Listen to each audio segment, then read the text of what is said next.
देश की राजनीति में कुछ नाम ऐसे होते हैं जिनके आते ही सवाल खड़े हो जाते हैं और आज वही नाम नितिन नवीन। लेकिन ठहरिए, नितिन नवीन या नितिन नवीन, नाम पर ही कंफ्यूजन क्यों? और अचानक पूरे देश में गूगल पर यही क्यों पूछा जा रहा है कि आखिर यह व्यक्ति है कौन, किस जाति से आता है, कितने पढ़े लिखे हैं, और अगर भाजपा ने इन्हें अगला राष्ट्रीय अध्यक्ष बना दिया तो क्या नीतीश सरकार की मंत्री में इनको अपनी मंत्री की कुर्सी छोड़नी पड़ेगी?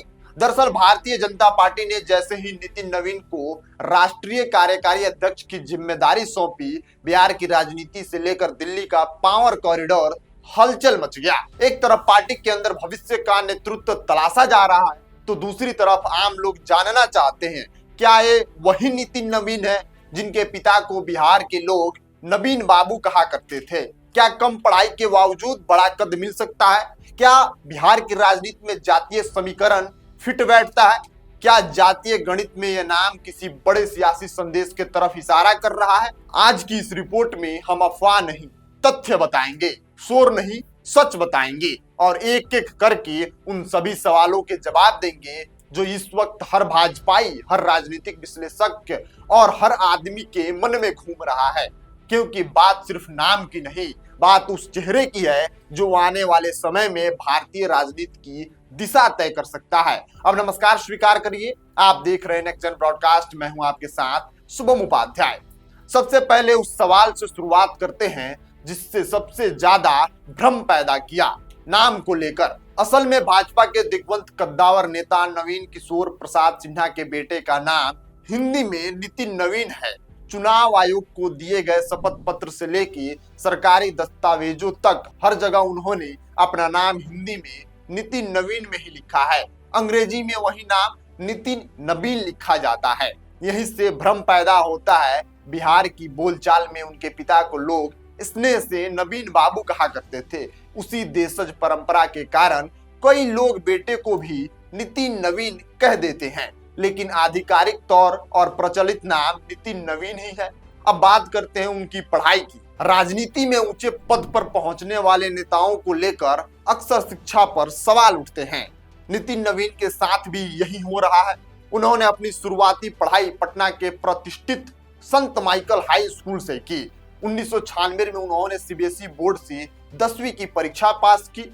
उसके बाद 12वीं की पढ़ाई के लिए वह दिल्ली चले गए और 1998 में 12वीं पूरी की। इसके बाद उन्होंने पारंपरिक ग्रेजुएशन के बजाय प्रतियोगी परीक्षाओं की तैयारी का रास्ता चुना, लेकिन राजनीति और किस्मत ने कुछ और ही तय कर रखा था। 2005 में एक ऐसा झटका लगा जिसने न सिर्फ परिवार बल्कि नितिन नवीन की पूरी जीवन की दिशा दशा बदल दी। उनके पिता भाजपा के दिग्गज नेता नवीन किशोर सिन्हा का अचानक निधन हो गया। वह समय ऐसा था जब बिहार में नीतीश सरकार के नेतृत्व में सरकार बन रही थी और माना जा रहा था कि नवीन किशोर सिन्हा मंत्री या उप मुख्यमंत्री जैसे बड़े पद पर पहुंच सकते हैं।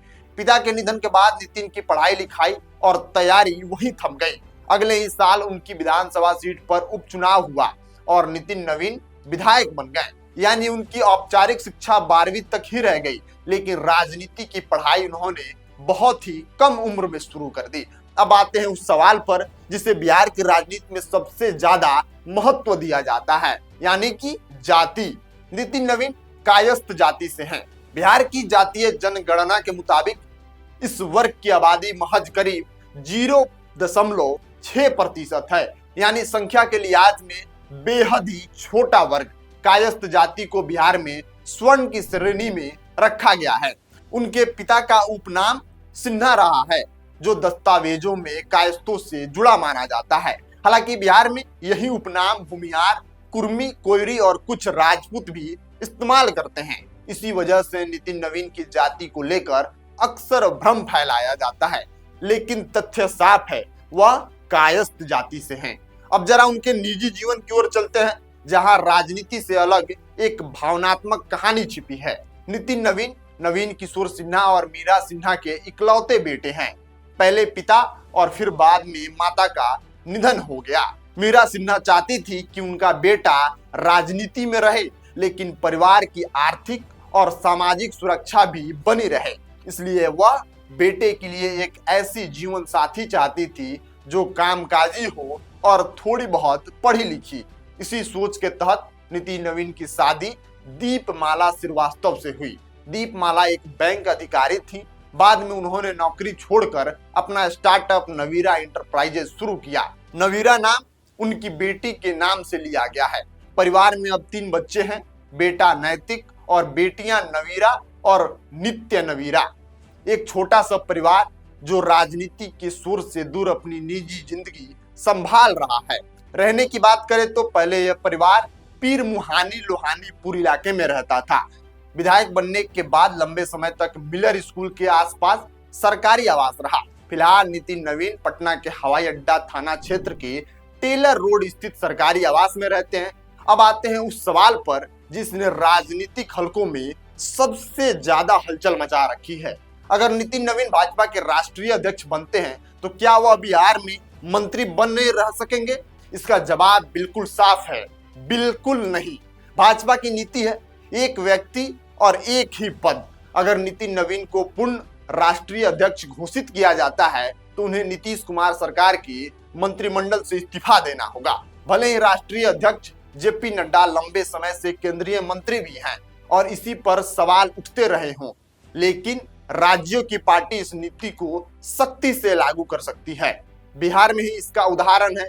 जब दिलीप जायसवाल प्रदेश अध्यक्ष बने तो उन्हें मंत्री पद छोड़ना पड़ा।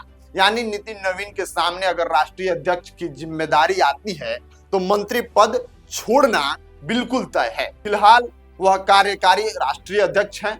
आगे क्या होगा यह पार्टी की अंदरूनी समीकरण, बिहार की राजनीति और आने वाले चुनावों की रणनीति पर निर्भर करेगा। लेकिन इतना तय है कि नितिन नवीन अब सिर्फ बिहार के नेता नहीं रहे, उनका नाम राष्ट्रीय राजनीति की उस सूची में शामिल हो चुका है जहां हर कदम भविष्य की दिशा तय करता है।